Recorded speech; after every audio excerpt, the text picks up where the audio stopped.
Assalamualaikum warahmatullahi wabarakatuh. Apa kabar sahabat Al-Fatah yang dimuliakan Allah? Semoga kita dalam keadaan sehat, dilimpahkan rezekinya dan diberikan keberkahan dunia dan akhirat. Amin ya robbal alamin.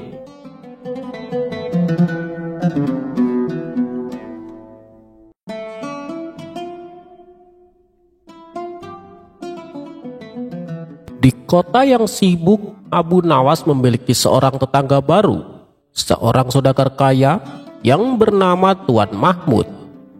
Tuan Mahmud adalah orang yang sangat sibuk dan jarang sekali terlihat di halaman rumahnya. Ia selalu pulang larut malam dan pergi pagi-pagi sekali. Ia memiliki segalanya, rumah yang mewah, harta melimpah, dan kebun yang luas. Tapi ia tidak punya waktu untuk berinteraksi dengan tetangganya. Abu Nawas yang suka berinteraksi mencoba beberapa kali menyapa, tapi Tuan Mahmud selalu menjawab dengan tergesa-gesa. Suatu sore, Abu Nawas melihat Tuan Mahmud duduk termenung di teras rumahnya. Abu Nawas pun menghampirinya, membawa 2 cangkir kopi panas. "Assalamualaikum Tuan Mahmud," sapa Abu Nawas. "Saya lihat Anda sedang bersantai. Bolehkah saya menemani Anda minum kopi?" Tuan Mahmud yang heran dengan tingkah Abu Nawas mempersilahkan. Mereka duduk bersama menyeruput kopi. "Saya tahu Anda sibuk, Tuan," kata Abu Nawas. "Tapi saya ingin tahu, apakah kopi yang Anda minum ini lebih enak dari kopi buatan istri saya?" Tuan Mahmud mencicipi kopinya. "Kopi ini rasanya sama aja dengan kopi yang selalu saya minum. Apa bedanya?" tanya Tuan Mahmud. Abu Nawas tersenyum. "Memang tidak ada bedanya, Tuan. Ini kopi biasa. Tapi saya ingin tahu, apakah Anda pernah membandingkan kopi Anda dengan kopi tetangga?" tanya Abu Nawas. Tuan Mahmud tertawa. "Apa-apaan kau ini Abu Nawas? Semua kopi rasanya sama saja," jawab Tuan Mahmud. "Tidak, Tuan," kata Abu Nawas. "Rasa kopi memang sama, tapi rasa minumnya bisa sangat berbeda. Kopi yang saya bawa ini rasanya mungkin biasa, tapi ia mengandung sesuatu yang tidak dimiliki oleh kopi termahal sekalipun." "Oh ya, apa itu?" tanya Tuan Mahmud penasaran. "Ia mengandung rasa kebersamaan, Tuan," jawab Abu Nawas. "Ia mengandung rasa sapaan, rasa saling peduli, dan rasa syukur karena kita bisa duduk bersama meskipun hanya beberapa saat. Selama ini," lanjut Abu Nawas, "Anda hanya menikmati kopi Anda sendiri. Anda duduk sendirian di teras, Anda mungkin bisa menikmati rasa kopi, tapi Anda tidak pernah merasakan kenikmatan dari minum kopi itu sendiri. Pernahkah Anda tahu," tanya Abu Nawas, "bahwa tetangga Anda di seberang sana baru saja memiliki anak? Pernahkah Anda tahu bahwa tetangga Anda di samping sana baru saja mendapatkan pekerjaan baru? Semua kenikmatan itu, Tuan, tidak bisa Anda rasakan jika Anda hanya menikmati kopi Anda sendiri." Tuan Mahmud terdiam.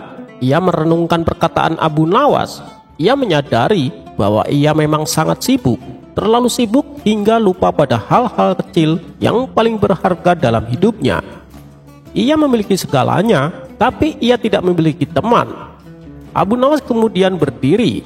"Kopi saya sudah habis, Tuan, tapi semoga saja Anda tidak pernah lagi menikmati kopi Anda sendirian," ujarnya. Sejak saat itu Tuan Mahmud mulai mengubah kebiasaannya. Setiap sore, ia tidak lagi langsung masuk ke rumah, melainkan duduk di teras. Ia mulai menyapa tetangganya, mengajak mereka minum kopi, dan mendengarkan cerita-cerita mereka. Rumahnya yang tadinya megah kini terasa lebih hangat, dan kopi yang ia minum rasanya kini terasa jauh lebih nikmat, karena ia tahu bahwa di setiap tegukan ada kenikmatan dari kebersamaan.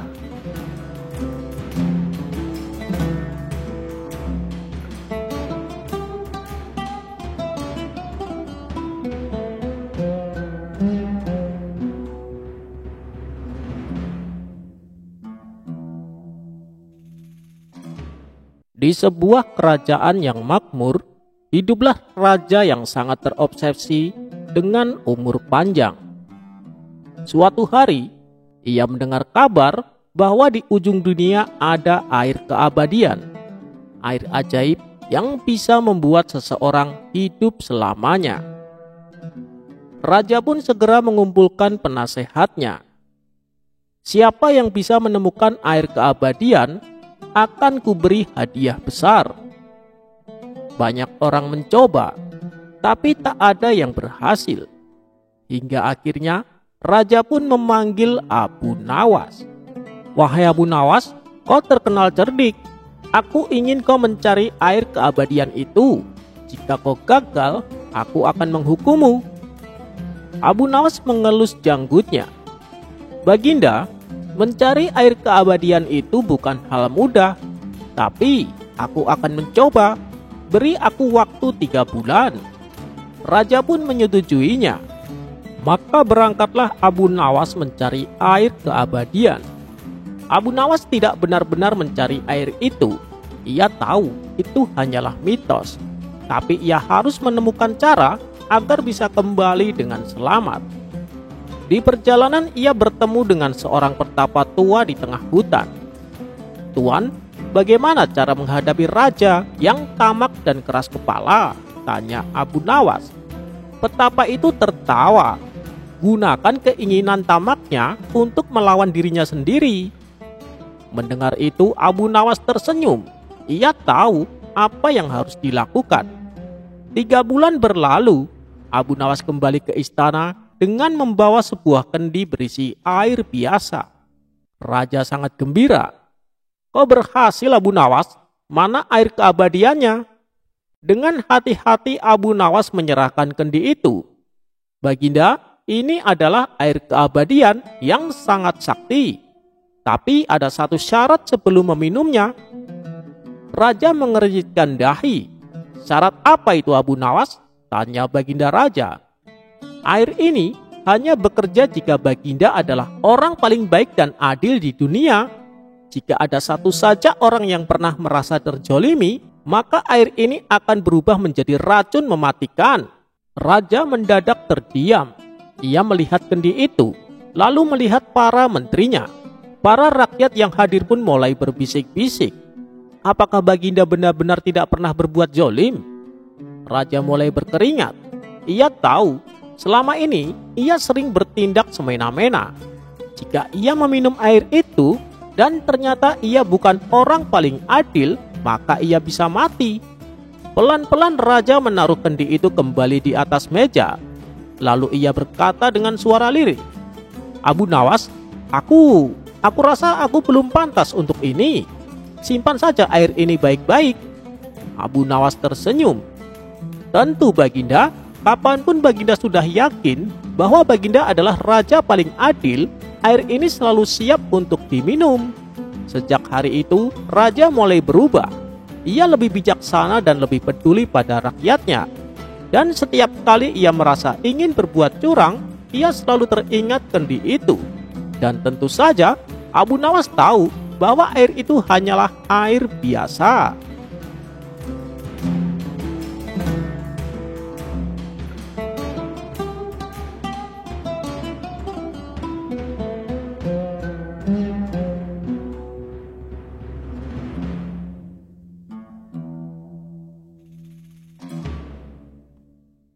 Di suatu pagi di kota Baghdad, ketika angin bertiup lembut dan langit cerah tak berawan, Abu Nawas berjalan-jalan di pasar.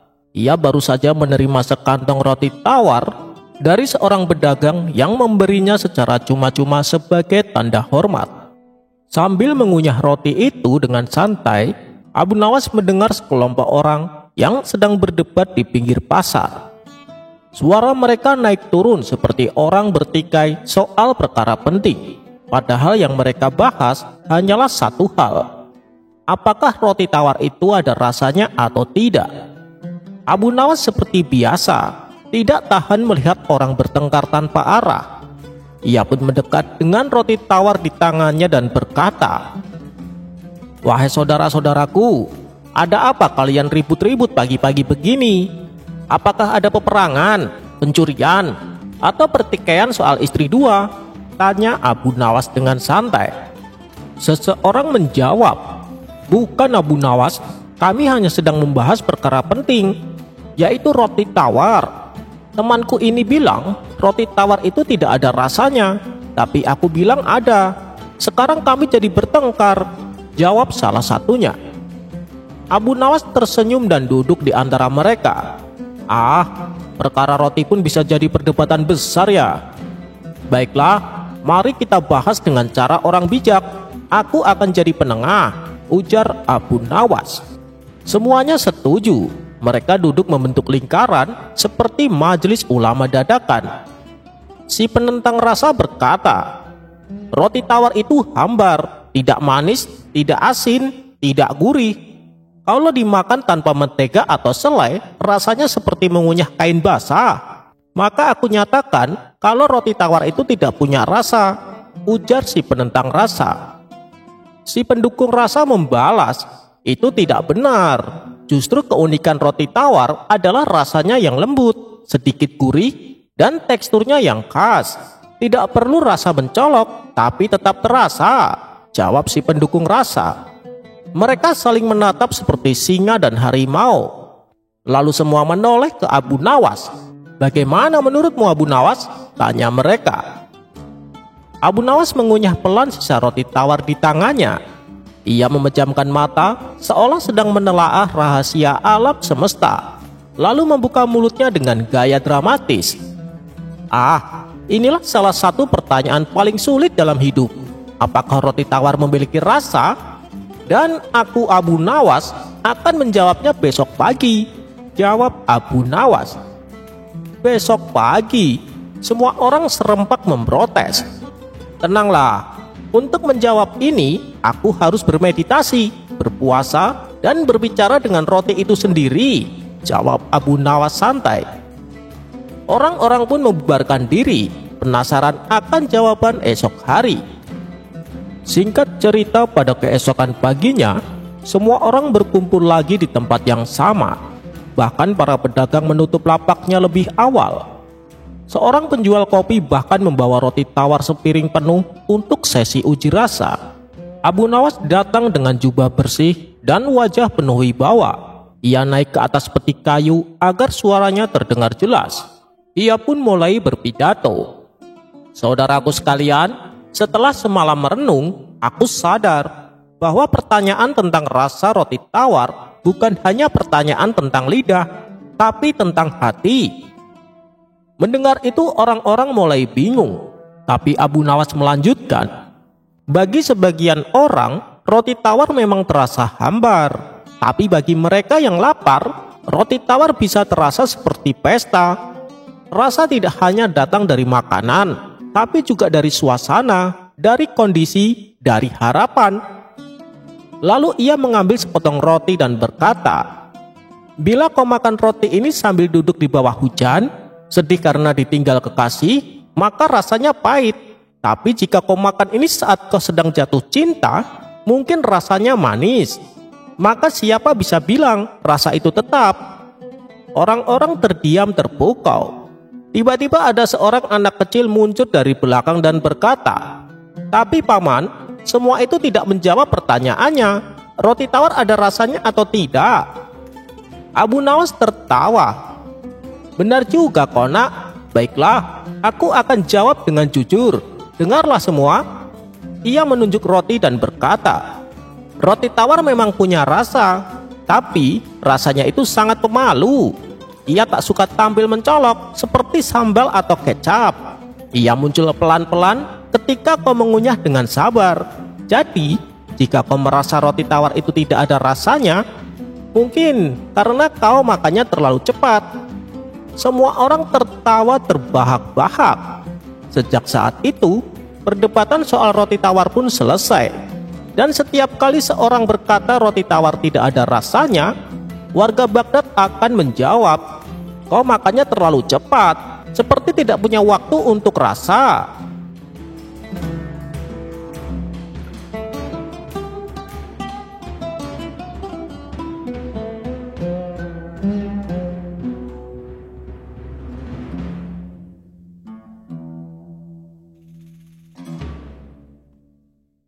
Dikisahkan ada seorang kakek tua yang hidup dalam kemiskinan.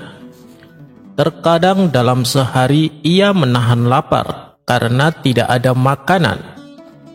Sementara itu di tempat lain, Baginda Raja baru saja mengangkat 2 orang untuk dijadikan menteri yang baru. Pada dasarnya mereka berdua bukanlah orang terpelajar, bukan pula orang yang tahu tentang hukum. Adapun diangkatnya mereka jadi menteri atas dasar permintaan penasehat istana. Penasehat istana ini telah disuap oleh kedua orang tersebut supaya diangkat menjadi menteri. Dan suatu ketika, kakek tua yang miskin tadi tak kuasa menahan laparnya yang sudah beberapa hari ini tidak makan. Maka pergilah ia ke warung untuk sekedar minta makanan. Setibanya di sana, ternyata si pemilik warung tidak ada. Karena sudah sangat kelaparan, ia mengambil salah satu roti dan memakannya di tempat itu. Begitu si pemilik warung datang, kakek tersebut langsung ditangkap dan dilaporkan kepada Baginda Raja atas dakwaan kasus pencurian. Baginda Raja pun bingung harus bagaimana memutuskan kasus ini. Kalau sampai di penjara, kakek itu sudah terlalu tua. Tapi kalau dibebaskan, dia telah melakukan tindakan kejahatan. Kemudian, kedua menteri yang baru diangkat dimintai pendapatnya. "Bagaimana menurut kalian?" tanya Baginda Raja. Menteri pertama menjawab, "Walaupun dia kakek sudah tua, dia harus tetap dihukum. Paduka harus tegas, dan menurutku hukuman yang pantas adalah panggang dia hidup-hidup sebagai contoh kepada masyarakat lain, supaya jangan ada lagi yang berani mencuri." Rupanya Baginda Raja agak kurang sependapat. Ia pun kemudian bertanya kepada menteri kedua, "Kalau menurutmu, hukuman apa yang pantas untuk kakek tua itu?" Menteri kedua pun menjawab, "Cincang-cincang saja tubuhnya, biar jadi pelajaran, dan kasus pencurian pasti tidak akan terulang." Usulan menteri kedua ini juga membuat Baginda Raja kurang sependapat. Tak berselang lama datanglah Abu Nawas ke istana. "Wah, kebetulan sekali kau datang, Abu Nawas. Aku ingin dengar pendapatmu dengan kasus yang aku hadapi ini," kata Baginda Raja. Kemudian Baginda Raja memberitahu tentang kasus yang dihadapi kakek tua tersebut. Baginda Raja juga memberitahu tentang pendapat kedua menterinya yang baru. Sontak Abu Nawas geram mendengarnya. Dia pun menatap tajam ke arah kedua menteri tersebut. "Ketahuilah Paduka, kedua menteri baru itu bukanlah orang terpelajar. Mereka juga tidak tahu soal hukum. Menteri pertama pasti dulunya penjual roti. Yang dia tahu cuma panggang memanggang. Makanya ia menyarankan hukuman panggang. Sementara menteri kedua pasti dulunya penjual daging. Yang dia tahu cuma cincang mencincang. Makanya ia menyarankan hukuman cincang," jelas Abu Nawas. "Lalu, menurutmu hukuman apa yang pantas untuk kakek tua itu?" tanya Baginda Raja. "Cukupi kebutuhan hidupnya. Keadaan miskinlah yang memaksanya melakukan tindakan ini. Paduka juga harus bertanggung jawab karena ada rakyat yang sampai tidak makan berhari-hari," jawab Abu Nawas. Baginda Raja pun tersentak dan menyadari atas kesalahannya. Dan berkat usulan Abu Nawas, kakek tua miskin itu dibebaskan dan dijamin kebutuhan hidupnya. Sementara kedua menteri yang baru tersebut saat itu juga dipecat dari jabatannya.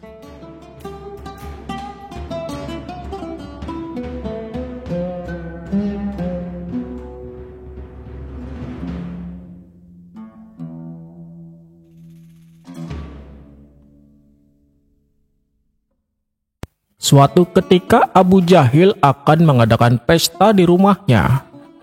Semua sahabat dan para tetangga diundang ke pestanya, termasuk Abu Nawas. Sebenarnya, Abu Jahil enggan mengundang Abu Nawas, sebab dia seringkali berseteru dengannya. Walaupun permasalahan yang sering terjadi adalah ulah dari Abu Jahil sendiri, Namun alasan Abu Jahil mengundang Abu Nawas bukanlah dari ketulusan hatinya. Ia sengaja mengundang Abu Nawas dengan tujuan ingin mempermalukannya di hadapan para tetangga dan sahabatnya. Abu Nawas yang tidak menaruh rasa curiga tetap berangkat menemui undangan Abu Jahil. Sesampainya di rumah Abu Jahil, tampaklah orang-orang sudah berkumpul di rumahnya. Mereka duduk di depan meja makan yang penuh dengan hidangan ikan bakar. Begitu mengetahui kedatangan Abu Nawas, Abu Jahil segera menyingkirkan nampan yang berisi ikan-ikan besar. Ia menggantinya dengan nampan yang berisi hidangan ikan-ikan kecil. "Selamat datang Abu Nawas, silakan masuk," sambut Abu Jahil. Abu Jahil lalu mempersilahkan Abu Nawas duduk tepat di depan meja yang terdapat hidangan ikan kecil. Sementara Abu Jahil dan kawan-kawannya duduk di depan meja yang terdapat hidangan ikan bakar besar. "Dasar Abu Jahil, sifatnya tidak pernah berubah," gerutu Abu Nawas. "Mari semuanya, silahkan nikmati hidangan ikan bakar," ucap Abu Jahil mempersilahkan. Orang-orang pun mulai menyantap ikan bakar dengan lahapnya. Sedangkan Abu Nawas hanya menatap hidangan ikan-ikan kecil di hadapannya.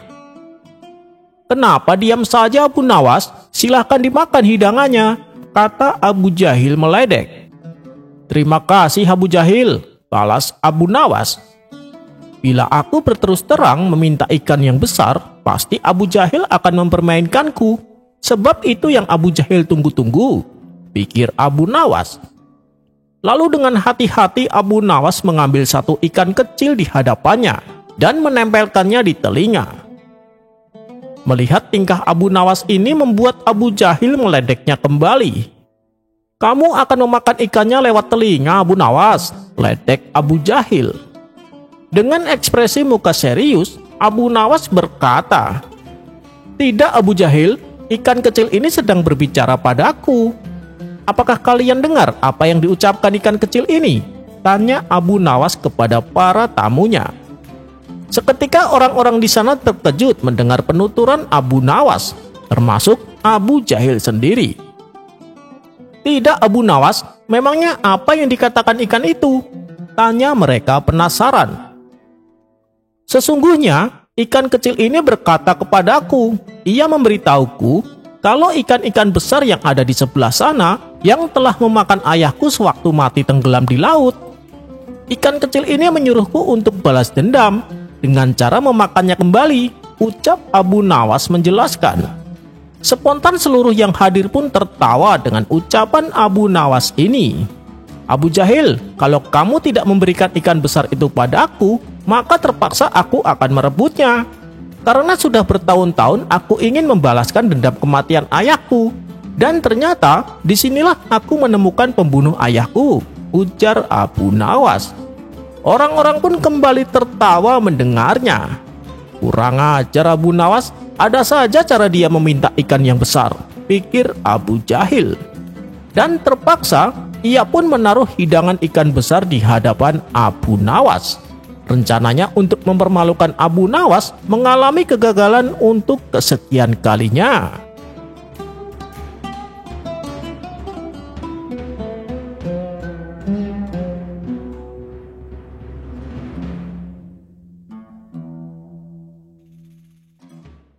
Dikisahkan, ada seorang saudagar kaya di kota ingin bersedekah.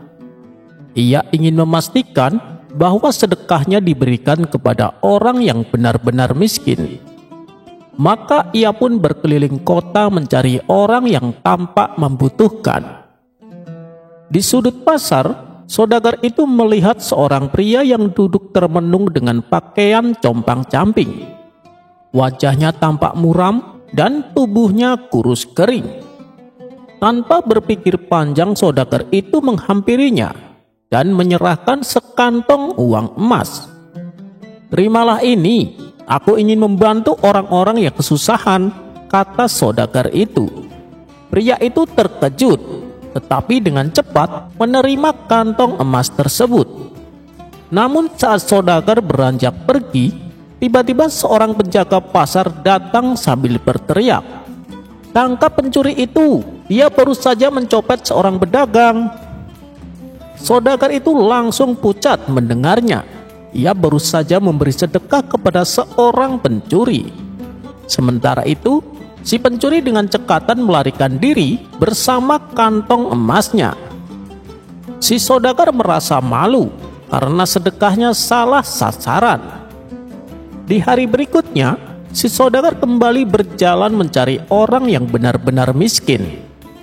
Tak lama, ia melihat seorang pria yang mengenakan pakaian sederhana dan duduk bersandar di tembok dengan wajah letih.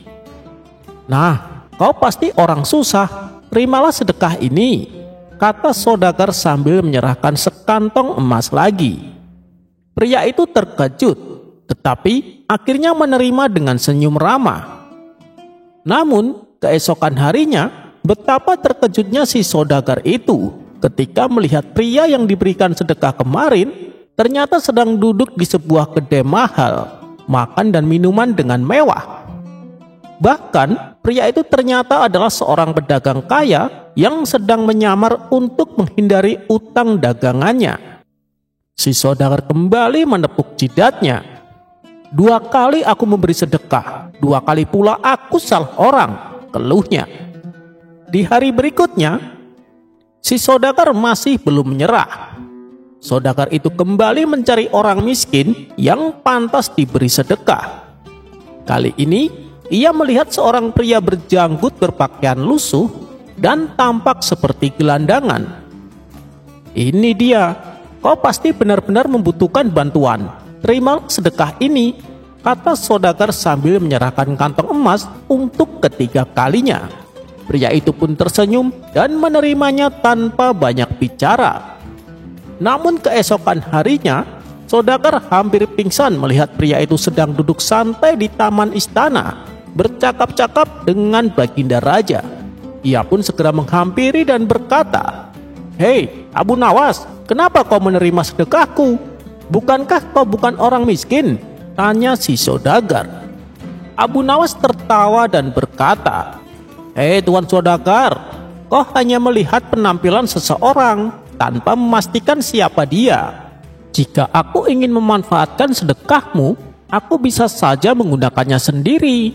Tapi tenang, kantong emas itu telah kubagikan kepada fakir miskin yang benar-benar membutuhkannya." Saudagar itu pun terdiam. Ia akhirnya sadar bahwa selama ini ia hanya menilai orang dari luarnya saja, tanpa mencari tahu lebih dalam. Sejak hari itu, ia belajar untuk lebih berhati-hati dan lebih bijak dalam bersedekah, memastikan bantuannya benar-benar sampai kepada orang yang membutuhkannya. Sementara itu, Abu Nawas tetap tertawa puas karena meskipun bukan dirinya yang membutuhkan, setidaknya sedekah itu sampai di tangan yang tepat.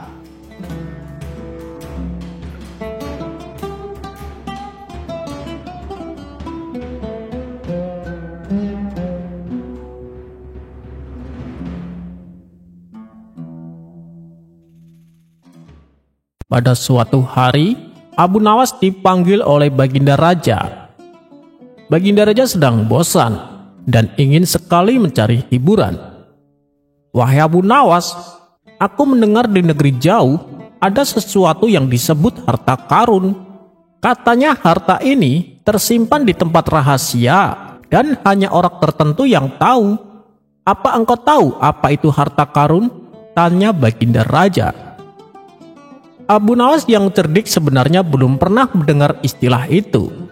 Tapi karena tidak ingin mengecewakan Baginda Raja dan tentu saja supaya tidak dihukum, ia pun cepat berpikir. Dengan wajah serius, Abu Nawas menjawab, "Tentu tuanku, harta karun itu adalah harta yang berharga yang ditinggalkan oleh orang-orang zaman dahulu. Biasanya tersembunyi dan hanya bisa ditemukan oleh orang cerdas atau diberi petunjuk gaib." Baginda Raja semakin tertarik. "Lalu, bagaimana bisa disebut karun?" tanya Raja lagi. Abu Nawas mulai mengarang. "Dahulu, ada seorang raja yang sangat kaya bernama Korun. Karena keserakahannya, ia dikutuk dan hartanya tersembunyi di dalam tanah. Sejak saat itu, harta-harta tersembunyi itu disebut harta karun. Baginda Raja mengangguk-angguk penuh minat. Ia memerintahkan semua orang untuk mencari harta karun di seluruh penjuru negeri. Melihat kesempatan ini, Abu Nawas membuka jasa pencari harta karun dengan imbalan bayaran. Namun tentu saja harta karun yang dicari tidak pernah ditemukan, karena itu hanya kisah karangan. Pada akhirnya Baginda Raja tahu bahwa semua itu hanya akal-akalan Abu Nawas. Tapi karena cerita tentang karun terdengar sangat menarik dan menghibur, Baginda Raja malah tertawa terbahak-bahak dan memberikan hadiah kepada Abu Nawas karena telah menghiburnya.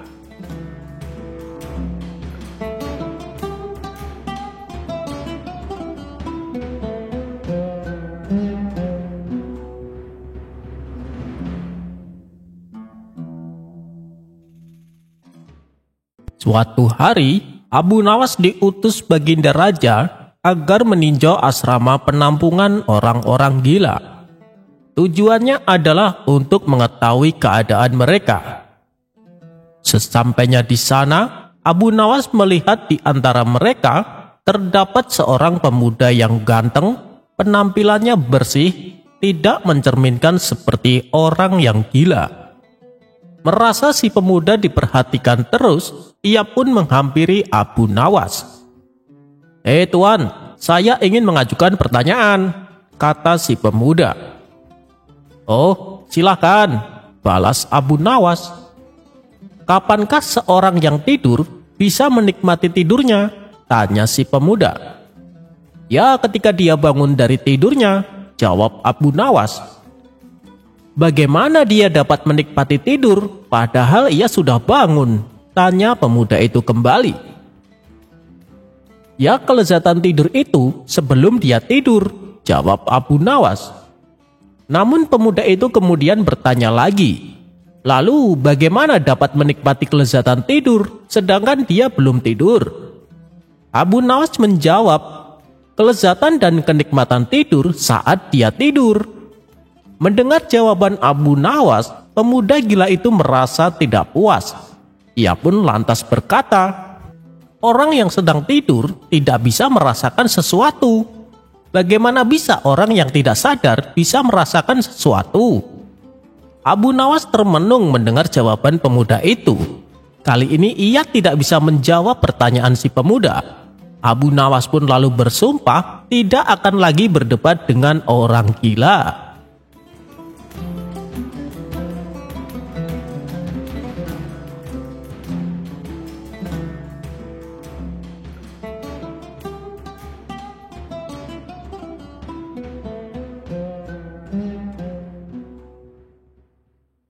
Ketika Abu Nawas menghadiri sebuah pesta pernikahan, di pesta itu Abu Nawas disambut penuh hormat dan dipersilahkan duduk di meja yang penuh dengan hidangan. Tidak lama kemudian, datanglah kawan Abu Nawas yang terkenal rakus. Ia langsung duduk di samping Abu Nawas dan memakan hidangan yang ada di depannya. Abu Nawas terus memperhatikan kawannya tersebut. Ini orang rakus sekali, hampir semua hidangan dimakannya, gerutu Abu Nawas.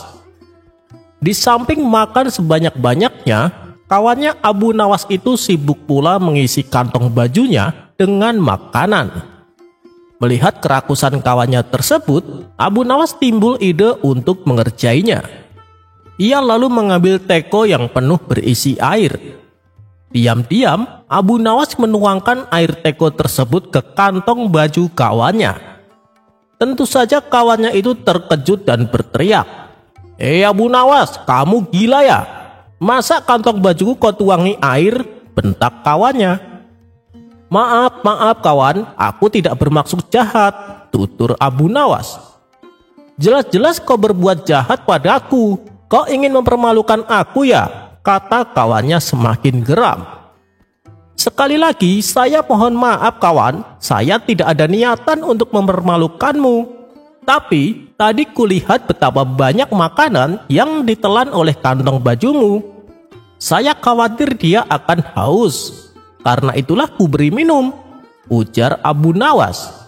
Semua tamu yang hadir tertawa terpingkal-pingkal mendengar perkataan Abu Nawas itu. Sementara kawannya langsung meninggalkan pesta dengan menahan rasa malu.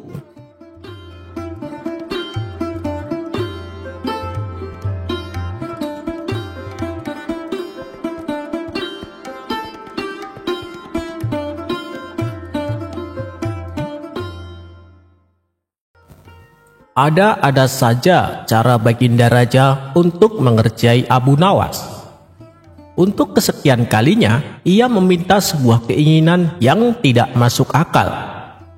Dan untuk melancarkan rencananya tersebut, maka dipanggillah Abu Nawas ke istana. Singkat cerita, datanglah Abu Nawas menghadap. "Wahai Abu Nawas, aku ada tantangan untukmu. Apakah kamu mau melakukannya?" tanya Baginda Raja. Dengan penuh percaya diri, Abu Nawas menjawab, "Tentu saja Paduka, apa tantangannya?" Baginda Raja kembali berkata, "Apakah yakin? Pikir dulu masak-masak sebelum terlanjur. Karena kalau sampai gagal, hukuman berat siap menantimu," jelas Baginda Raja. Abu Nawas yang sudah berpengalaman dengan jebakan-jebakan sang raja tidak gentar sedikit pun menghadapinya. Bahkan menurutnya ini adalah peluang untuk mendapatkan uang yang banyak. "Hamba yakin Paduka, asalkan hadiahnya juga besar," celetuk Abu Nawas. "Jangan khawatir Abu Nawas, kalau berhasil aku akan memberimu 1000 dinar. Tapi kalau gagal, kamu harus meninggalkan Baghdad selamanya. Bagaimana? Apa kau setuju?" tanya Baginda Raja. "Siap Paduka yang mulia, beritahu saya apa tantangannya?" tanya Abu Nawas. "Begini Abu Nawas, aku ingin kamu mewujudkan satu permintaanku," perintah Baginda Raja. "Apa itu wahai Paduka?" tanya Abu Nawas kembali. "Aku ingin mendapatkan cincin ajaib," jawab Baginda Raja. "Cincin ajaib? Untuk apa Paduka?" tanya Abu Nawas merasa heran. "Supaya aku tidak bisa terlihat," jawab Baginda Raja. "Maksud Paduka cincin ajaib yang bisa membuat orang tidak terlihat?" tanya Abu Nawas memastikan. "Benar Abu Nawas," jawab Baginda Raja kembali. "Aduh, permintaan aneh macam apa lagi ini? Mana ada cincin ajaib seperti itu?" pikir Abu Nawas. Untuk beberapa saat Abu Nawas terdiam. Ia pun mulai terlihat cemas dan kebingungan. "Bagaimana Abu Nawas, apa kau sanggup untuk mendapatkannya?" tanya Baginda Raja memastikan. "Hamba sanggup Paduka, tapi beri waktu hamba seminggu," jawab Abu Nawas agak ragu-ragu. "Baiklah, permintaanmu aku turuti. Sekarang pulanglah Abu Nawas," balas Baginda Raja. Singkat cerita, setelah beberapa hari memutar otak, akhirnya Abu Nawas mendapat solusi yang tepat. Maka pergilah ia ke istana dengan membawa cincin permintaan Baginda Raja. "Kau hebat sekali Abu Nawas, belum genap seminggu, tapi kau sudah mendapatkan apa yang aku inginkan. Coba tunjukkan padaku cincinnya," pinta Baginda Raja. "Ini Paduka, saya mendapatkannya dengan bersusah payah," balas Abu Nawas. "Oh iya, di mana kau mendapatkannya?" tanya Baginda Raja. "Di sebuah tempat rahasia Paduka. Tempatnya sangat angker dan keramat. Di sana saya bertemu kakek sakti. Tapi sayang Paduka, kata kakek tersebut, cincin ini hanya bisa dipergunakan oleh saya," tutur Abu Nawas. "Oh, itu tidak masalah Abu Nawas. Yang terpenting kau bisa membuktikan bahwa cincin tersebut bisa membuat orang tidak terlihat," timpal Baginda Raja. "Tapi begini Paduka, kata kakek yang saya temui, ada satu lagi syaratnya," ujar Abu Nawas. "Apalagi Abu Nawas, kau jangan berbelit-belit. Cepat tunjukkan padaku," perintah Baginda Raja. "Maaf Paduka, tapi cincin ini akan berfungsi manakala saya dalam keadaan terdesak," kata Abu Nawas beralasan. Karena penasaran, Baginda Raja terus mendesak Abu Nawas untuk membuktikannya. "Baiklah, kalau Paduka ingin bukti, mari ikut saya," ajak Abu Nawas. Abu Nawas pun mengajak Baginda Raja ke sebuah lorong istana yang berada di bawah tanah. Karena tempatnya gelap, Abu Nawas membawa obor api sebagai penerangan. "Kenapa harus ke sini, Abu Nawas?" tanya Baginda Raja heran. "Tenang saja, tidak lama lagi Paduka akan melihat keajaiban cincin ini. Bukankah itu yang Paduka kehendaki?" balas Abu Nawas. Tiba-tiba saja Abu Nawas terpleset dan jatuh, sehingga obor apinya ikut terjatuh dan padam. Di saat suasana menjadi gelap, Abu Nawas berteriak minta bantuan kepada Baginda Raja. "Paduka, tolong saya, sepertinya kaki saya terkilir." Baginda Raja menyaut, "Kau di sebelah mana, Abu Nawas? Aku tak bisa melihatmu." "Aku di sini, Paduka," timpal Abu Nawas.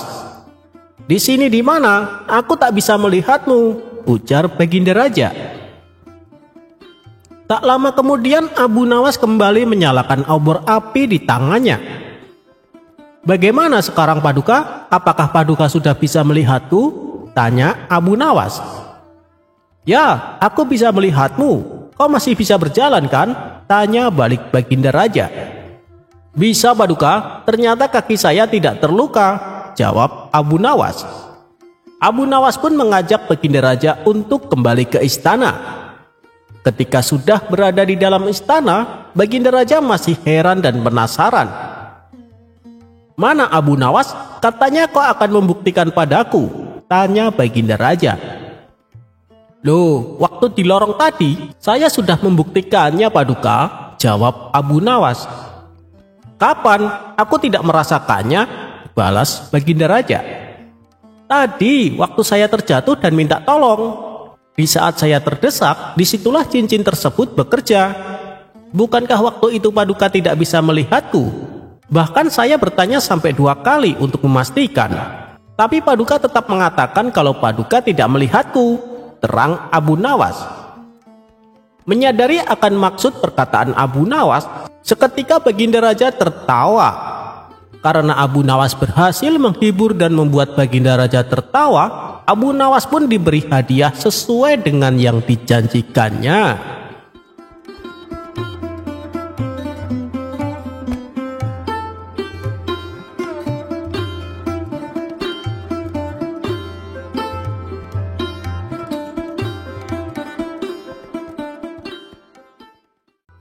Di sela-sela waktu senggangnya, Baginda Raja memanggil Abu Nawas ke istana. Raja ingin menguji kecerdikannya kembali dengan menjawab beberapa pertanyaan yang akan diajukan. "Wahai Abu Nawas, menurutmu mana yang lebih baik? Berkata jujur atau berkata bohong?" tanya Baginda Raja.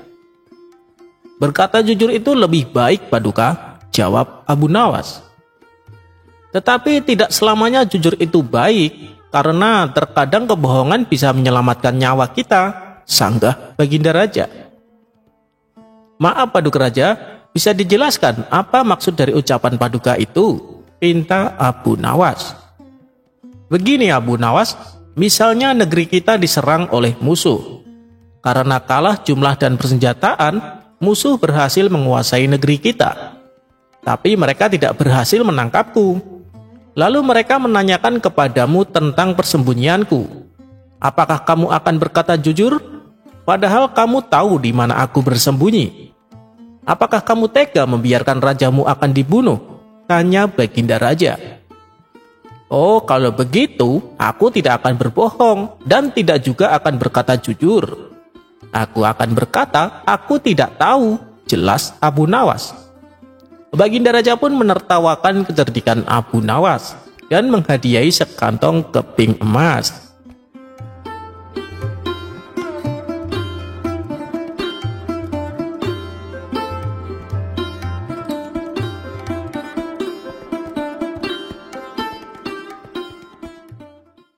Memberi nasihat dengan cerita.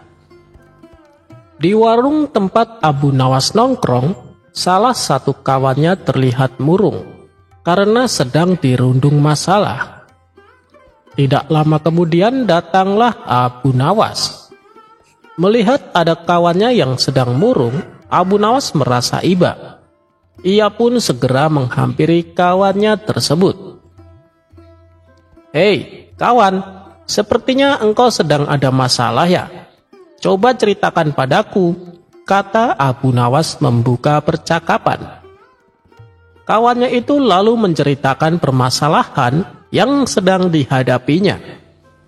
Sebagai seorang sahabat, Abu Nawas lalu mencoba menghibur dengan sebuah cerita. Ia menceritakan kisah lucu tentang seorang anak petani.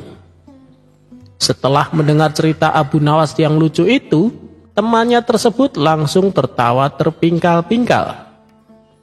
"Terima kasih Abu Nawas, kau telah menghiburku sehingga beban pikiranku menjadi plong," kata kawannya kepada Abu Nawas. Hari berikutnya, saat Abu Nawas datang ke warung lagi, ia kembali mendapati kawannya yang kemarin sedang termenung seorang diri. "Hei, kawan, kamu kenapa lagi?" tanya Abu Nawas sambil menghampirinya. "Aku sedang dilanda masalah, Abu Nawas," jawab kawannya sedih. "Ada masalah apa lagi yang sedang menimpamu?" tanya Abu Nawas kembali. Kawannya itu kembali mengeluh kepada Abu Nawas akan masalah yang sedang dialaminya. Ternyata masalahnya sama seperti yang kemarin, pikir Abu Nawas. Meski demikian, Abu Nawas tetap mencoba menghibur kawannya itu. Abu Nawas kembali menceritakan cerita lucu yang seperti kemarin, yaitu tentang seorang anak petani. Temannya itu masih sempat tertawa dengan kisah lucu yang Abu Nawas ceritakan. Dan hari selanjutnya, Abu Nawas kembali mendapati kawannya sedang melamun sendirian di warung. Saat ditanya Abu Nawas, apa masalahnya? Ternyata masalahnya yang dihadapi sama seperti kemarin.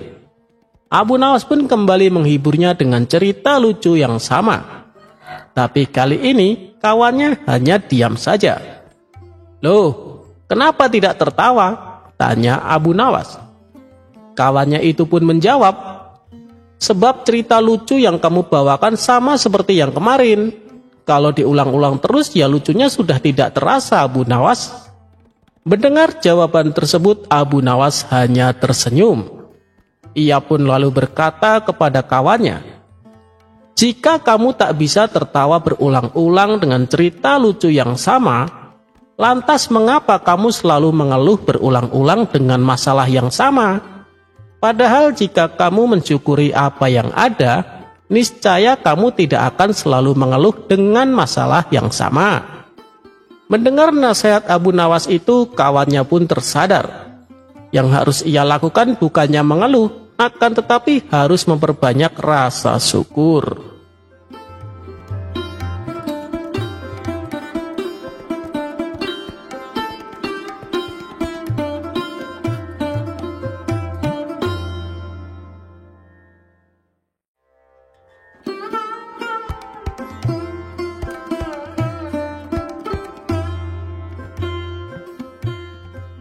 Diceritakan, pada suatu hari, Abu Nawas bermain ke rumah temannya yang berada di luar kota.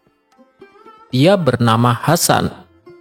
Mereka adalah dua sahabat karib yang sama-sama lucunya dan sama-sama cerdik. Sehingga saat Abu Nawas di rumah kawannya itu, ia seringkali dikerjai. "Hei Abu Nawas, kamu suka daging sapi atau daging kambing?" tanya Hasan. Mendengar tawaran Hasan, Abu Nawas mengira akan disuguhi makanan yang disuruh memilihnya. "Terserah kamu sajalah, kambing saya suka, sapi saya juga suka," jawab Abu Nawas. "Tidak bisa begitu dong, kamu harus memilih salah satu," ujar Hasan. "Ya sudah, saya suka daging sapi," balas Abu Nawas. "Berarti kita sama dong. Saya juga suka daging sapi," tutur Hasan. Setelah lama mengobrol, Abu Nawas tak kuasa menahan lapar. Ia pun menagih tawaran temannya.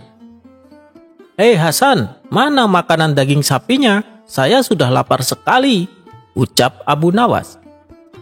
"Loh, tadi itu kan saya cuma tanya, kamu suka daging sapi atau daging kambing? Kalau suka daging sapi, berarti selera kita sama. Lagian, uang dari mana saya beli daging sapi? Kamu kan tahu sendiri Abu Nawas, saya ini orang miskin. Kita makan roti kering ini saja ya," balas Hasan sambil tersenyum. Mereka berdua pun akhirnya tertawa bersama-sama. Dan pada waktu itu, Abu Nawas berulang kali dikerjai oleh Hasan, yang membuat Abu Nawas tak kuasa menahan malu. Singkat cerita, beberapa bulan kemudian, gantian Hasan yang bertandang ke rumah Abu Nawas. Melihat sahabat karibnya datang, Abu Nawas langsung menyambutnya dengan hangat. Hasan dipersilakan masuk dan dijamu hidangan daging sapi. "Ini baru yang namanya daging sapi, bukan roti kering. Saya harap kamu bisa membedakannya," celetuk Abu Nawas. Mendengar hal itu, Hasan pun langsung tertawa, diikuti oleh Abu Nawas. Setelah acara jamuan makanan selesai, terlintas di benak Abu Nawas untuk gantian mengerjai Hasan. "Hasan, mari ikut aku. Akan aku perkenalkan dengan kawan-kawanku," ajak Abu Nawas. "Baiklah, tapi tolong Abu Nawas, pinjamkan jubahmu yang paling bagus, karena pakaianku jelek dan kumal," balas Hasan. Maka Abu Nawas pun meminjamkan jubah yang paling bagus yang ia punya. Setelah itu, mereka berdua pergi mengunjungi salah satu teman Abu Nawas. "Perkenalkan, ini temanku, namanya Hasan, tetapi jubah yang ia kenakan adalah milikku," ucap Abu Nawas kepada kawannya. Merasa terganggu oleh perkataan Abu Nawas, Hasan pun menunggu sampai mereka meninggalkan rumah temannya. "Hei Abu Nawas, mengapa kau mengatakan bahwa jubah yang aku pakai adalah milikmu? Tolong jangan lakukan itu lagi pada kunjungan berikutnya," pinta Hasan kepada Abu Nawas. Abu Nawas pun mengiyakannya.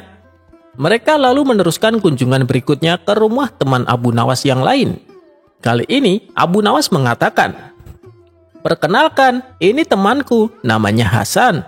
Jubah yang ia kenakan adalah miliknya, bukan milikku," ucap Abu Nawas kepada kawannya. Setelah mereka berdua pergi, Hasan kembali menyatakan kejengkelannya.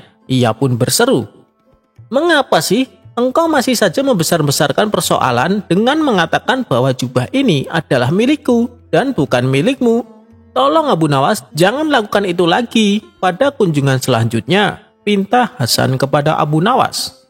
Untuk kedua kalinya, Abu Nawas mengiyakan permintaan Hasan. Ketika mereka berdua sampai di rumah teman Abu Nawas berikutnya, Abu Nawas berkata, "Hei kawan, perkenalkan, ini temanku, namanya Hasan, dan saya tidak mengatakan apapun. Apakah jubah yang ia kenakan adalah miliknya atau milik saya?" ucap Abu Nawas kepada kawannya. Mendengar hal itu, spontan Hasan berlari meninggalkan Abu Nawas. Sementara Abu Nawas tertawa terpingkal-pingkal melihat reaksi Hasan yang kesal dengan tingkah Abu Nawas.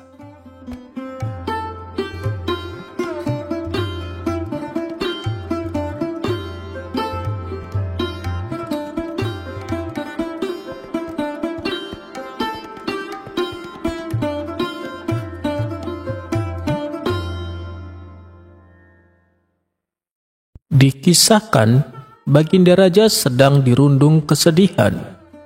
Itu dikarenakan kuda kesayangannya telah mati. Abu Nawas yang tak ingin melihat rajanya terus-menerus dalam kesedihan, segera datang untuk menghiburnya. Akhirnya, hanya dalam waktu beberapa hari, Baginda Raja sudah kembali ceria. "Terima kasih Abu Nawas atas hiburan yang kau berikan. Kau telah mengobati dari rasa sedih yang mendalam. Kali ini kau bukan hanya saya anggap sebagai rakyatku, tapi kau adalah sahabat terbaikku," ucap Baginda Raja. Seketika Abu Nawas tersipu malu mendengar pujian yang ditujukan kepadanya. Abu Nawas pun tak mau kalah. Dia pun berkata kepada rajanya, "Itu sudah menjadi kewajiban saya Paduka untuk membuat Paduka bahagia, karena Paduka adalah bagian dari hidup saya. Tahukah Paduka bahwa nyawa Paduka lebih berharga daripada nyawa saya?" tutur Abu Nawas. Baginda Raja pun tersenyum mendengarnya. "Wahai Abu Nawas, bagaimana kalau hari ini kita pergi ke hutan wisata? Di sana ada sungai yang airnya sangat jernih. Lalu kita mandi di sana," ajak Baginda Raja. "Siap Paduka yang mulia, kemanapun Paduka pergi, saya akan setia menemani Paduka," saut Abu Nawas. Maka keduanya pun meninggalkan istana dan berangkat menuju hutan wisata.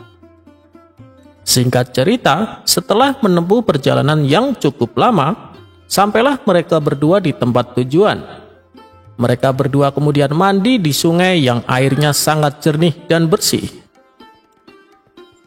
Namun, saat mereka sedang asik berendam di sungai, tiba-tiba muncul seekor harimau menghampiri. "Bagaimana ini Abu Nawas? Apa yang harus kita lakukan?"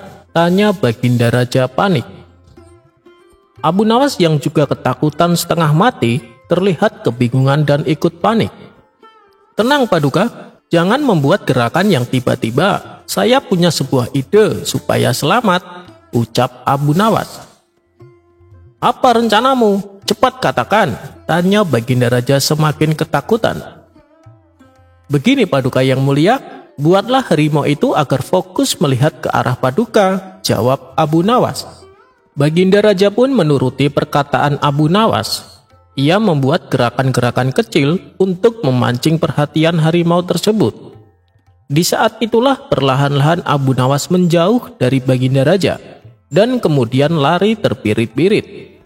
Abu Nawas pun akhirnya bisa selamat karena luput dari perhatian sang harimau.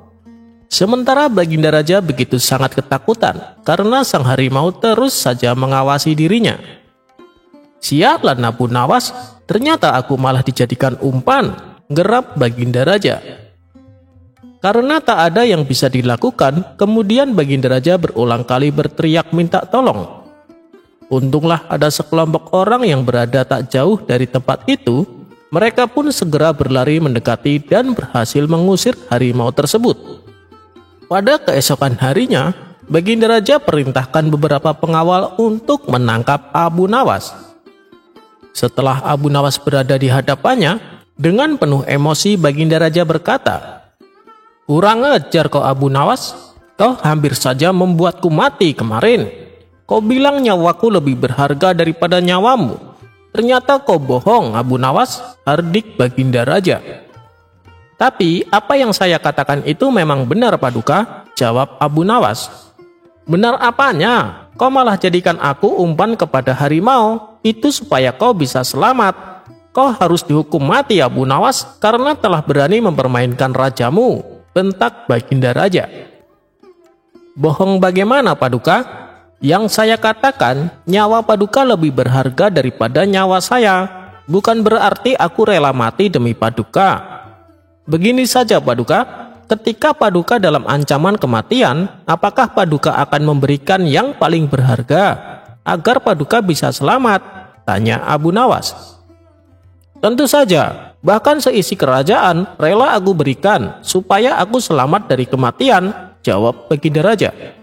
"Nah, saat itu saya bisa saja mati diterkam harimau Paduka, dan demi supaya saya bisa selamat dari kematian, saya rela mengorbankan yang paling berharga dalam hidup saya, sesuatu yang lebih berharga dari nyawa saya, yaitu nyawa Paduka yang mulia," terang Abu Nawas.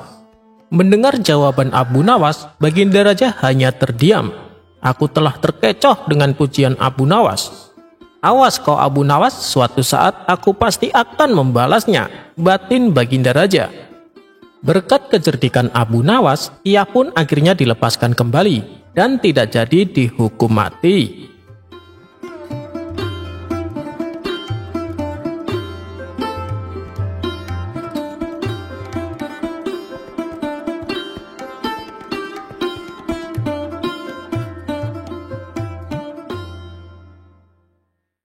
Cara Abu Nawas mengembala kambing. Pada suatu hari, Abu Nawas dipanggil untuk menghadap raja di istana. Kemudian oleh raja diberikan 2 ekor kambing, yang satu kurus dan yang satu gemuk. Kemudian raja berkata, "Wahai Abu Nawas, ini ada 2 ekor kambing. Gembalakanlah olehmu, aku beri waktu 40 hari. Ketika sampai waktunya, engkau bawa kembali kedua ekor kambing tersebut. Keduanya harus sama-sama gemuk. Jangan ada lagi kambing yang kurus ini." "Daulat tuanku, bagaimana caranya agar kedua kambing ini sama-sama gemuk?" tanya Abu Nawas. "Carilah caranya sendiri, wahai Abu Nawas. Kalau berhasil seperti yang aku perintahkan, akan aku beri hadiah untukmu 1 kilo emas. Dan kalau tidak berhasil, engkau akan aku gantung di alun-alun istana." "Gawat sekali ini, bisa mati di tiang gantungan aku," pikir Abu Nawas. Tiada tempat untuk menceritakan masalahnya. Berat sekali titah raja kali ini. Ketika Abu Nawas tengah berpikir, raja kembali bertanya, "Bagaimana? Apakah engkau mengerti, wahai Abu Nawas?" "Daulat tuanku, hamba mengerti. Insya Allah akan hamba kerjakan seperti perintah tuanku raja. Allah akan mengabulkan hajat tuan raja tersebut. Sebelum itu, ada hal yang ingin hamba minta pada tuan raja. Berilah hamba 2 orang untuk membantu hamba mengembalakan kambing tersebut pagi dan sore," jawab Abu Nawas. "Baiklah, aku kabulkan permintaanmu," jawab Baginda Raja. 2 orang pembantu diberikan oleh raja kepada Abu Nawas. Kemudian ia berpamitan kepada raja. 2 ekor kambing raja diperintahkan untuk dihela oleh 2 orang pembantu yang diberikan raja. Kambing-kambing tersebut segera dibawa pulang ke rumah Abu Nawas. Sesampainya di rumah, Abu Nawas membuat 2 buah kandang. Kedua kandang tersebut dibuat dinding yang sangat rapat, sehingga gelap gulita di dalam kandang tersebut. 1 kandang untuk kambing yang gemuk, yang satu lagi untuk kambing yang kurus. Disitulah kedua kambing tersebut ditempatkan. Siang dan malam tak pernah dikeluarkan, makan dan minuman diletakkan ke dalam kandang. Di dalam kandang yang berisi kambing gemuk, diletakkan seekor kucing hitam. Di waktu malam, mata kucing tersebut menyala merah. Melihat hal itu, kambing yang gemuk tadi menjadi ketakutan. Kambing gemuk mengira itu adalah mata harimau. Dengan situasi seperti itu, makanan yang diberikan terasa tidak enak. Walaupun tetap mengunyah rumput, tetapi tidak merasa enak karena ketakutan. Karena itulah kambing gemuk tersebut tidak bertambah gemuk. Lain halnya dengan kambing yang kurus. Makanan dimakan dengan nyaman. Siang dan malam hatinya senang. Karena itulah dari hari ke hari kambing tersebut semakin sehat sehingga tubuhnya gemuk menyerupai kambing yang satu lagi. Singkat cerita, ketika telah sampai waktunya 40 hari, dibawalah kedua kambing tersebut ke istana raja. Kedua kambing tersebut dikembalikan kepada Baginda Raja. Sambil menyerahkan kambing tersebut, Abu Nawas berkata, "Daulat tuanku, kedua kambing sudah sama-sama gemuk seperti kehendak tuanku raja. Sekarang hamba kembalikan kepada tuan raja. Dan hamba meminta hadiah 1 kilo emas seperti janji tuanku raja." Baginda Raja memperhatikan kambing-kambing tersebut. Ketika dilihat oleh Baginda Raja, kedua kambing tersebut memang sudah sama-sama gemuk. Kemudian Raja bertanya kepada kedua pembantu yang membantu Abu Nawas untuk mengembalakan kambing tersebut.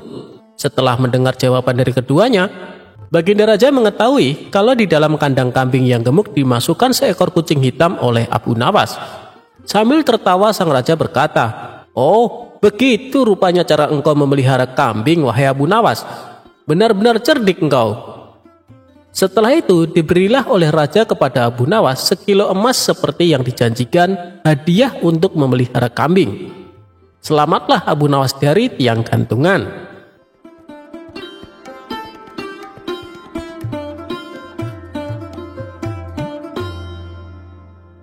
Cerita Abu Nawas mengangkat masjid.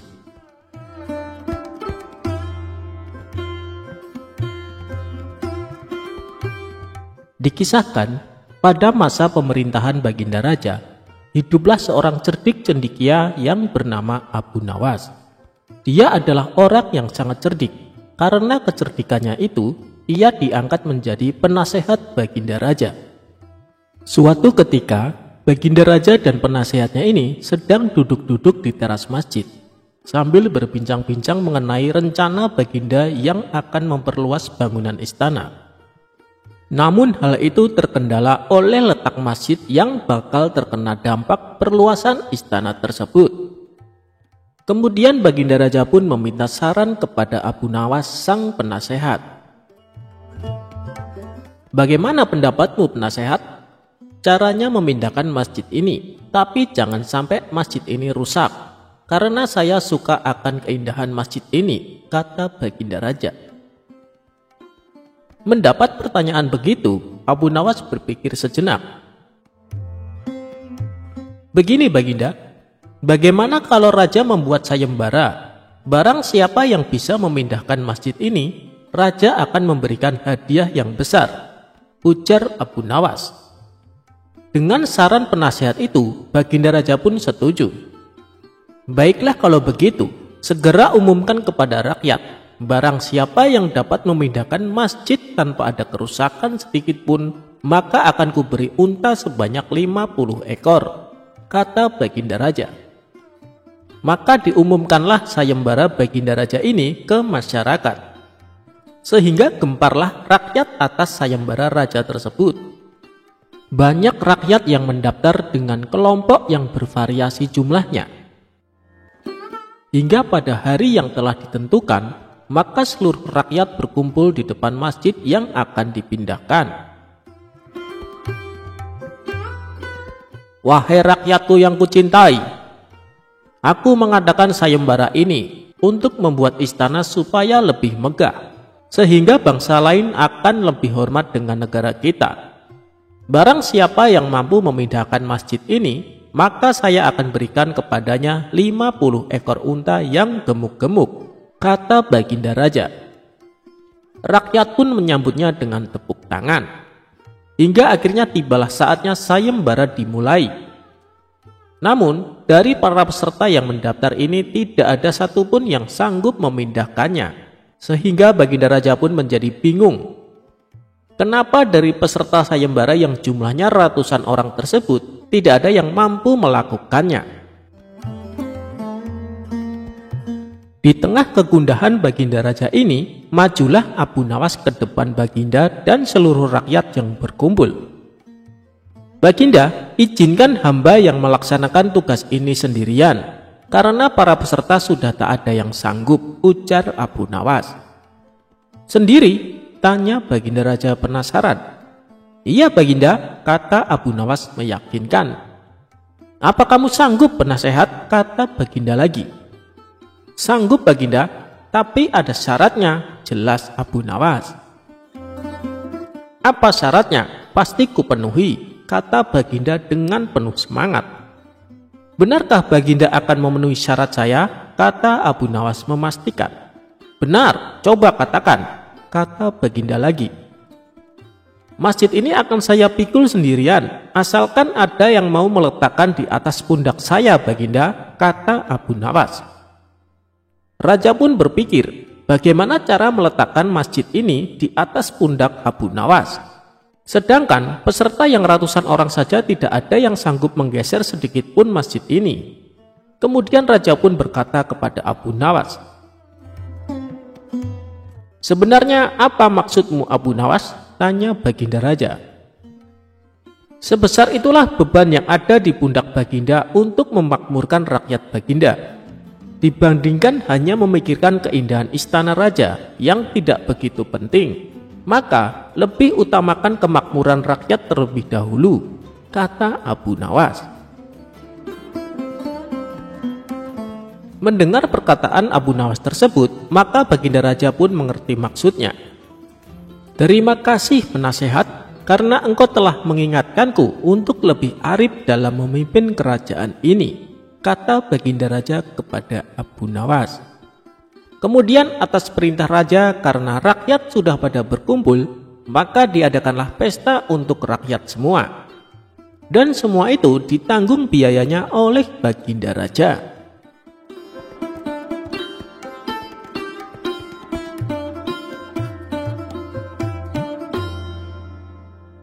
Anak gembala yang bikin emosi.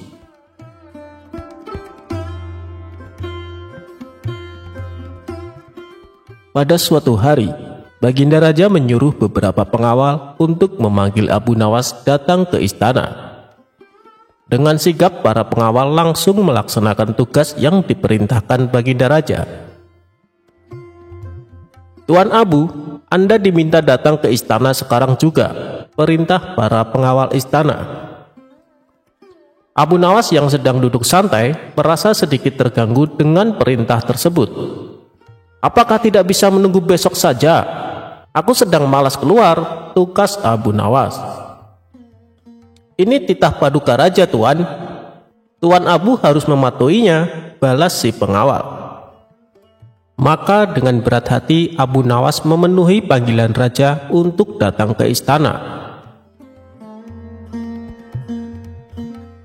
Singkat cerita, datanglah Abu Nawas dan menghampiri Baginda Raja yang tengah duduk di singgasananya.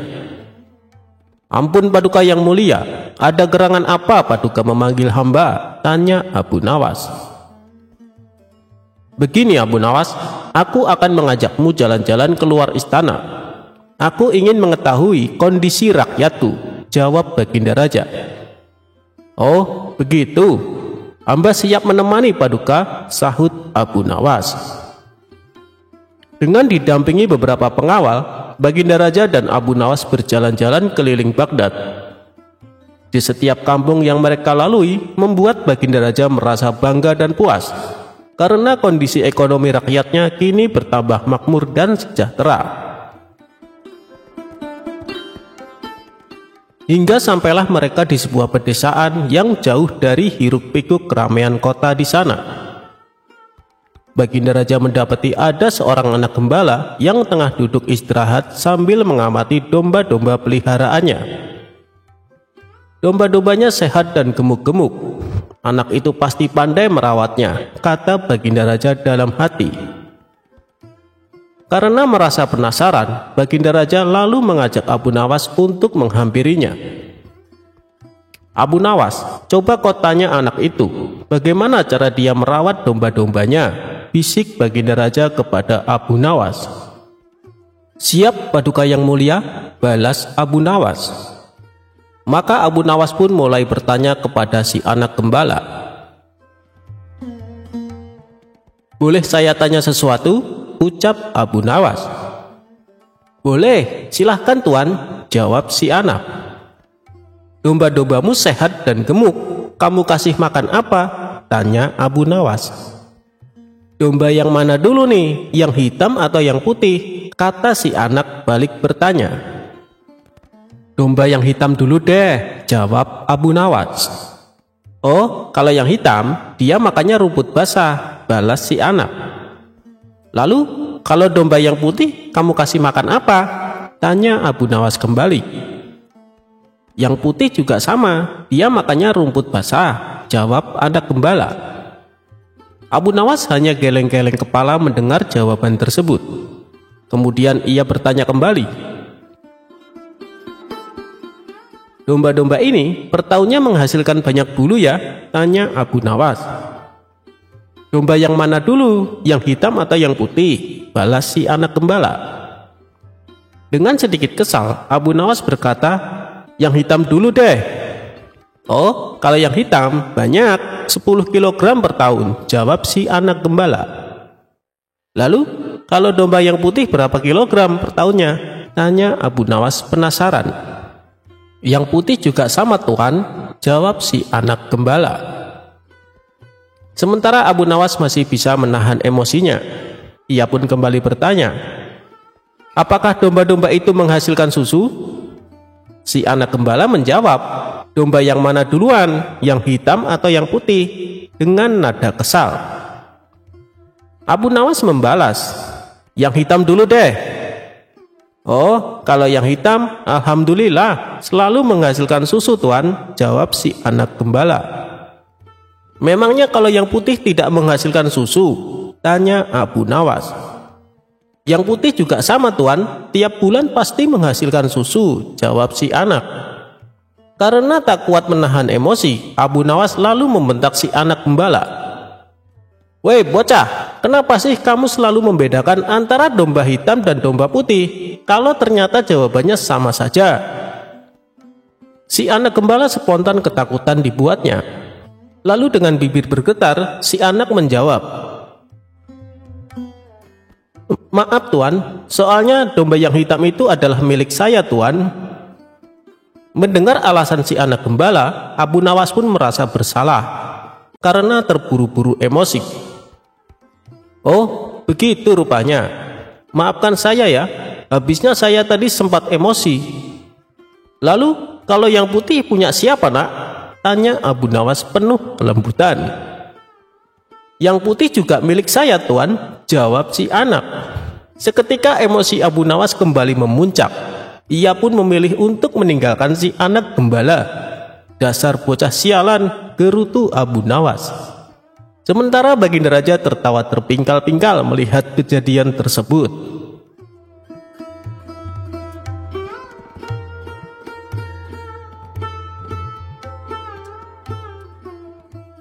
Abu Nawas membajak sawah dari dalam penjara.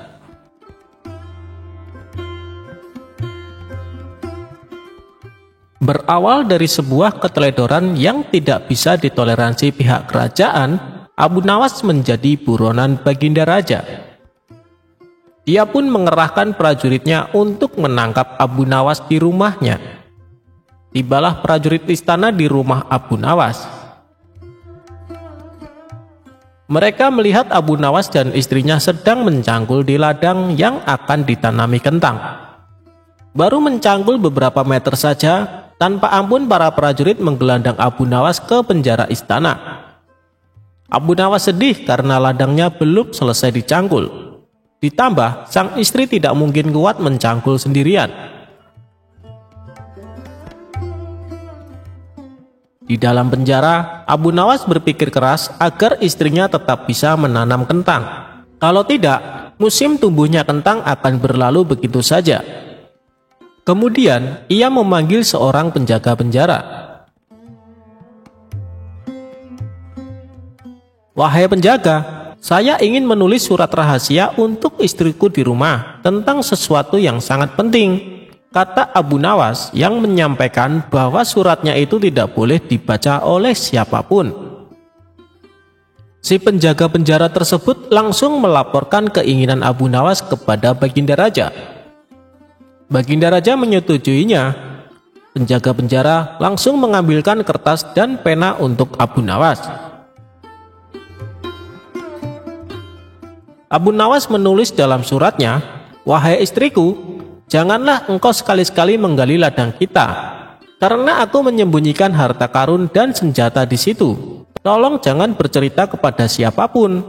Tentu saja Baginda Raja penasaran, lalu membaca surat rahasia Abu Nawas untuk istrinya. Setelah mengetahui isi surat tersebut, Raja mengirim banyak prajurit untuk menggali ladang Abu Nawas. Istri Abu Nawas kaget. Prajurit kerajaan ramai-ramai menggali ladangnya. Setelah sekian lama para prajurit menggali di seluruh ladang, namun tidak mendapatkan apa-apa. Justru pekerjaan mencangkul ladang yang selama ini diharapkan Abu Nawas dan istrinya kini sudah selesai dan bisa ditanami kentang. Abu Nawas kembali menyurati istrinya. "Istriku, sekarang engkau bisa menanam kentang tanpa harus menggali tanah." Itulah cerdiknya Abu Nawas. Meski di dalam penjara, ia masih bisa membajak ladangnya.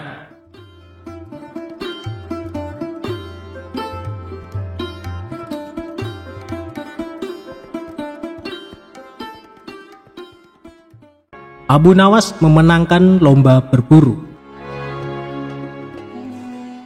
Suatu hari yang cerah, Baginda Raja dan para pengawalnya meninggalkan istana untuk berburu.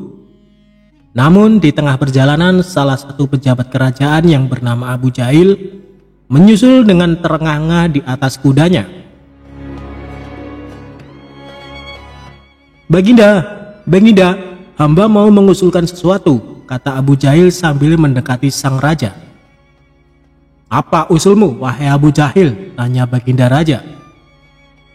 Agar acara berburu ini lebih menarik dan disaksikan banyak penduduk, bagaimana kalau kita sayembarakan saja? Ujar Abu Jahil dengan raut wajah serius. Baginda Raja terdiam sejenak dengan mengangguk-angguk. Hamba ingin beradu ketangkasan dengan Abu Nawas, dan nanti pemenangnya akan mendapatkan sepundi uang emas. Tapi kalau kalah, hukumannya adalah dengan memandikan kuda-kuda istana selama 1 bulan, tutur Abu Jahil meyakinkan Baginda Raja. Akhirnya sang raja menyetujui usulan Abu Jahil tersebut. Hitung-hitung sayembara itu akan memberikan hiburan kepadanya, maka dipanggillah Abu Nawas untuk menghadap kepadanya. Abu Nawas pun segera menghadap Baginda Raja. Ia diberi petunjuk panjang lebar oleh Baginda Raja. Pada awalnya, Abu Nawas menolak sayembara tersebut karena ia tahu bahwa semua ini adalah akal licik dari Abu Jahil yang ingin menyingkirkan dari istana. Tapi Baginda Raja memaksa, dan Abu Nawas tidak bisa menolaknya. Abu Nawas berpikir sejenak. Ia tahu kalau Abu Jahil sekarang diangkat menjadi pejabat istana. Ia pasti mengerahkan semua anak buahnya untuk menyumbang seekor binatang buruannya di hutan nanti. Namun karena kecerdikannya, Abu Nawas tersenyum riang. Abu Jahil yang melihat perubahan raut muka Abu Nawas menjadi penasaran dibuatnya. Mana mungkin Abu Nawas bisa mengalahkan dirinya kali ini, pikir Abu Jahil dalam hati. Akhirnya, Baginda mengiring mereka ke tengah alun-alun istana. Raja dan seluruh rakyat menunggu siapa yang akan menjadi pemenang dalam lomba berburu. Terompet tanda mulai adu ketangkasan pun telah ditiup. Abu Jahil segera memacu kudanya secepat kilat menuju hutan belantara. Anehnya, Abu Nawas justru sebaliknya. Ia dengan santai menaiki kudanya, sehingga para penonton banyak yang berteriak.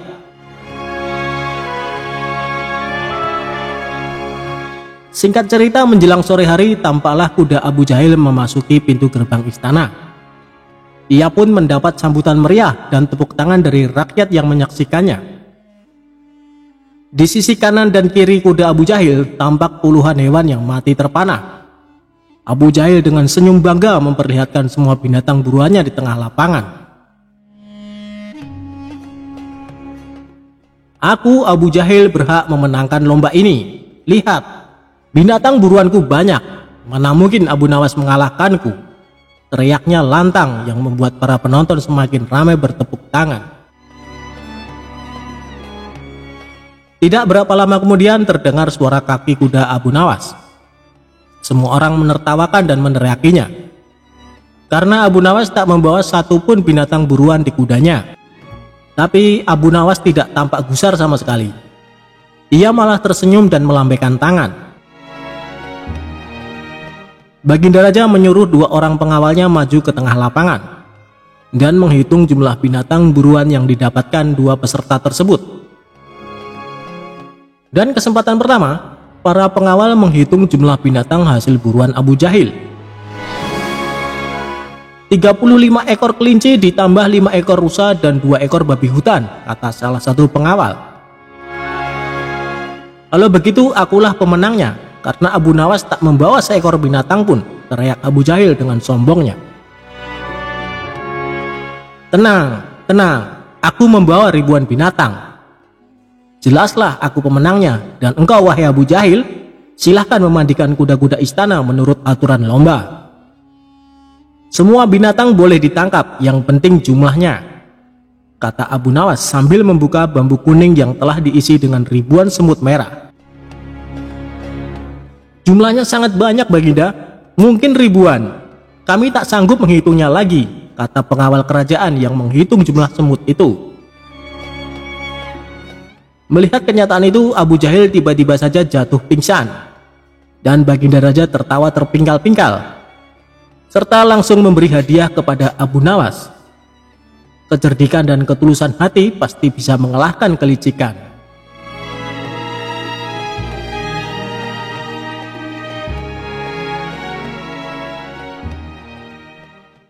Tuan Hakim mengaku kalah cerdas dengan Abu Nawas.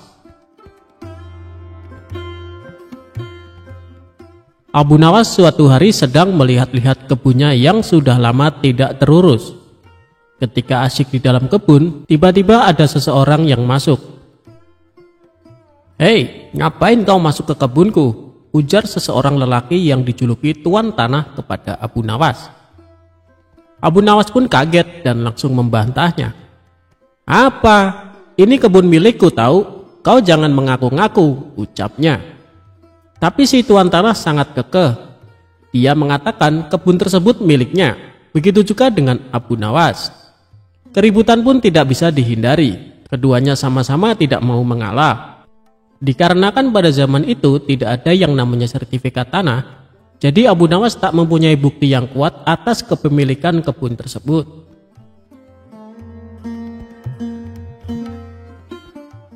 Tidak ada jalan lain bagi Abu Nawas kecuali melapor kepada Baginda Raja. "Ayo kita adukan masalah ini kepada Baginda Raja," ucap Abu Nawas. Tantangan tersebut tidak membuat si Tuan Tanah mundur. Ia tetap meladeni permintaan Abu Nawas. Keduanya pun pergi ke istana untuk menghadap Baginda Raja.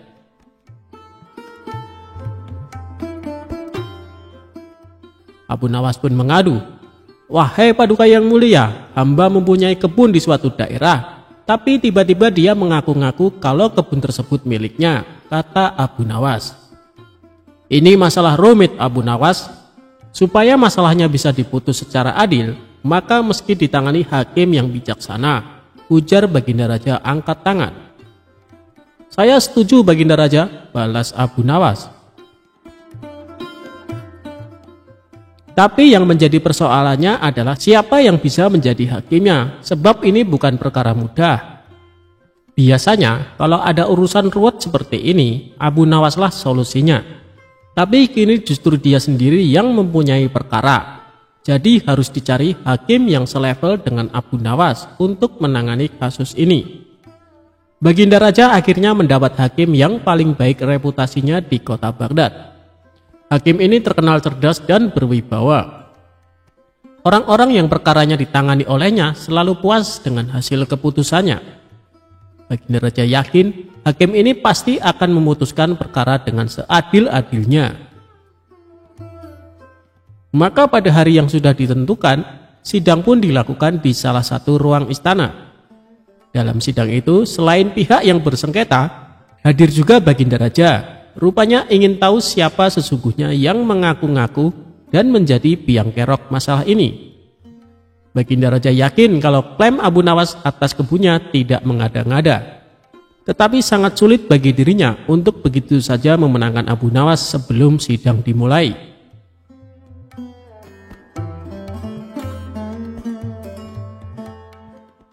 Bila di antara kalian berdua ada yang terbukti bersalah dengan mengaku-ngaku kebun tersebut miliknya, maka hukuman penjara siap menanti, ancam Baginda Raja.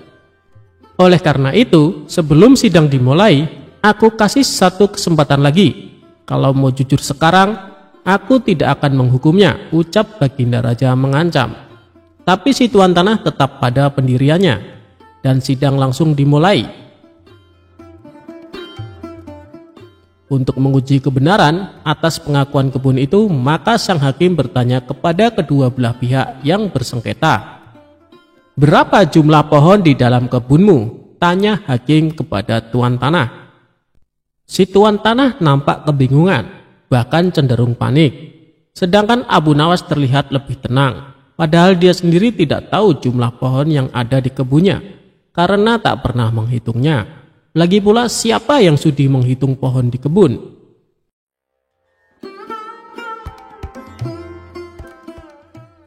Setelah terdiam agak lama, hakim kembali berkata kepada si Tuan Tanah, "Bagaimana mungkin Anda mengaku kebun tersebut milik Anda, sementara tidak mengetahui jumlah pohonnya?"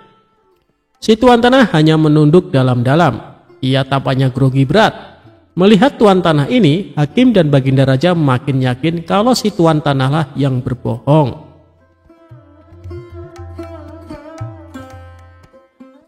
Kemudian pertanyaan tadi juga diajukan oleh hakim kepada Abu Nawas. "Sekarang giliranmu Abu Nawas. "Berapa jumlah pohon yang ada di kebunmu?" tanya sang hakim. "Sebelum hamba menjawabnya, bolehkah hamba bertanya kepada Tuan Hakim?" ucap Abu Nawas. "Silahkan Abu Nawas," jawab hakim. "Berapa lama Anda menempati rumah Anda?" tanya Abu Nawas. "Kira-kira sejak beberapa tahun yang lalu." "Memangnya kenapa Abu Nawas?" tanya balik Tuan Hakim keheranan. "Tidak, hamba cuma mau bertanya, berapa jumlah genting yang ada di rumah Anda?" tanya Abu Nawas lagi. Hakim tersebut langsung gelagapan dengan pertanyaan Abu Nawas. Ia tidak bisa menjawabnya. Lalu sang hakim mengumumkan keputusan persidangan kali ini. "Kebenaran ada di pihak Abu Nawas, dan kau tuan tanah karena telah berbohong maka akan dihukum penjara," ujar sang hakim lalu mengetok palu dan persidangan selesai. Bisa ditebak wajah pucat tuan tanah itu saat dirinya diseret ke penjara. Hakim yang terkenal adil dan bijaksana itu mengakui terkadang kecerdasan dan kejeniusan bisa patah oleh argumen. "Saya belum pernah kalah kecuali dengan kau Abu Nawas," pungkas sang hakim mengakui kehebatan Abu Nawas.